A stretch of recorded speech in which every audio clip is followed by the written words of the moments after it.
मैं Ramesh Kumar Kumawat, senior teacher, government वरिष्ठ Upadhyay, Sanskrit school, Amarsar, Jaipur, Rajasthan, Sanskrit शिक्षा विभाग।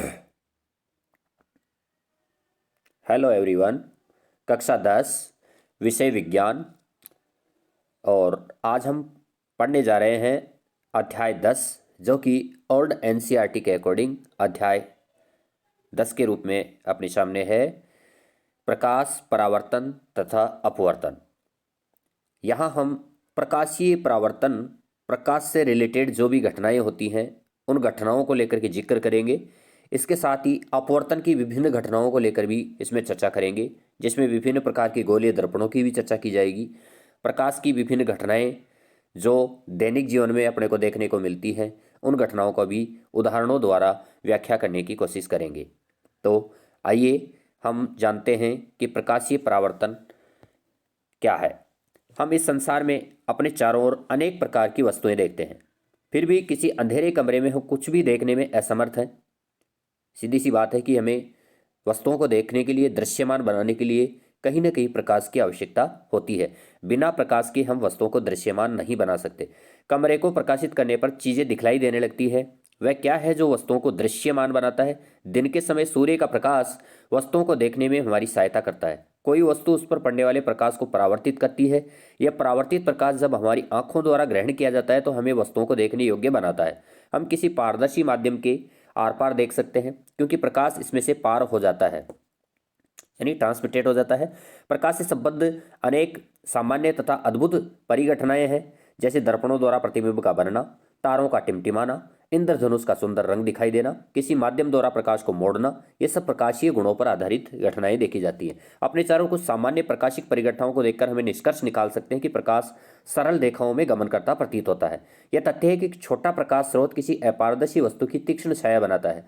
प्रकाश की एक सरल रेखीय पथ की ओर इंगित करता है, जिसे प्राय प्रकाश किरण के रूप में जाना जाता है। यदि प्रकाश के पथ में रखी अपारदर्शी वस्तु अत्यंत छोटी हो तो प्रकाश सरल रेखा में चलने के बजाय इसके किनारों पर मुड़ने की प्रवृत्ति दर्शाता है। तो प्रकाश का उसके किनारों से मुड़ना ही प्रकाश का विवर्तन कहलाता है। इसको विवर्तन की घटना बोलते हैं।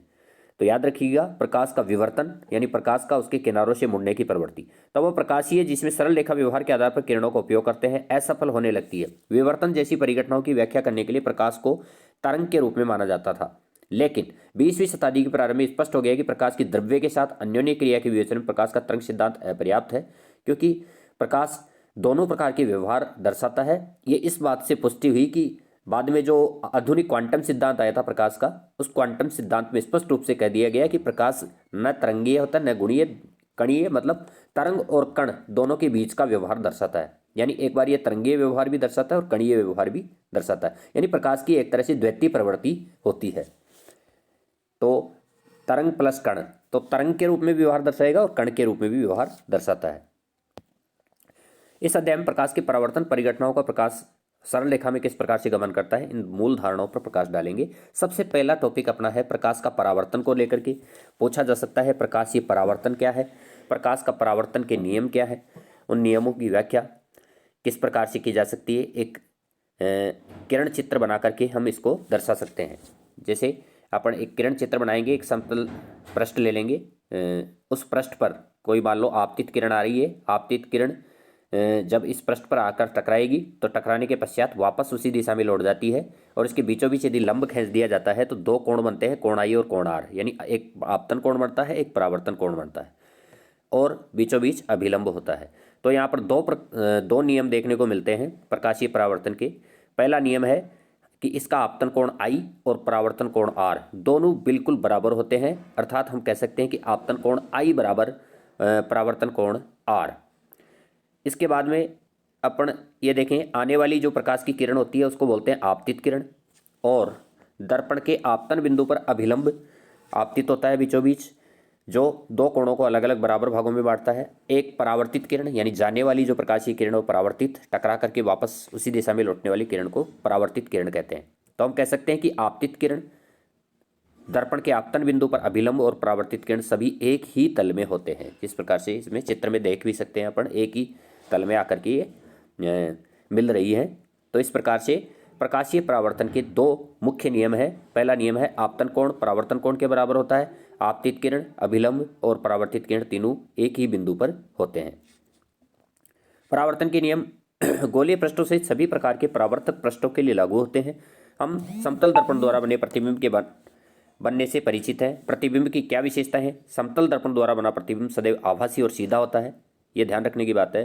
पूछा जा सकता है कि समतल दर्पण द्वारा बना प्रतिबिंब कैसा होगा, तो सदैव आभासी होगा और सीधा होता है। साथ ही साथ उसका वस्तु का जो साइज देखे, बिंब का साइज वो वस्तु के साइज के बिल्कुल बराबर होता है। प्रतिबिंब दर्पण के पीछे उतनी ही दूरी पर बनता है जितनी दूरी पर दर्पण सामने बिंब पर रखा होता है। इसके अतिरिक्त प्रतिबिंब पार्श्व प्रतीत होता है। यदि परावर्तक पृष्ठ वक्रित हो तो प्रतिबिंब किस प्रकार से बनेंगे? एक बड़ी चमकदार चम्मच लेकर के प्रयोग कर सकते हैं। वक्रित पृष्ठ में चेहरा देख सकते हैं, प्रतिबिंब देख सकते हैं, जो छोटा या बड़ा, चेहरे को दूर ले जाकर के देख सकते हैं। तो अभिलक्षणों की तुलना करें पर पता चलता है कि चमकदार चम्मच का वक्रित पृष्ठ पर एक वक्रित दर्पण की भांति माना जाता है। सबसे अधिक उपयोग में आने वाली सामान्यतः वक्रित दर्पण का प्रारूप गोलीय दर्पण है। इस प्रकार के दर्पणों के परावर्तक पृष्ठ किसी गोले के पृष्ठ का एक भाग माना जा सकता है। ऐसे दर्पण जिनका परावर्तक पृष्ठ गोलीय है गोलीय दर्पण कहलाते हैं। जिनका कम से कम एक पृष्ठ परावर्तक पृष्ठ गोलीय होता है वो गोलीय दर्पण कहलाते हैं।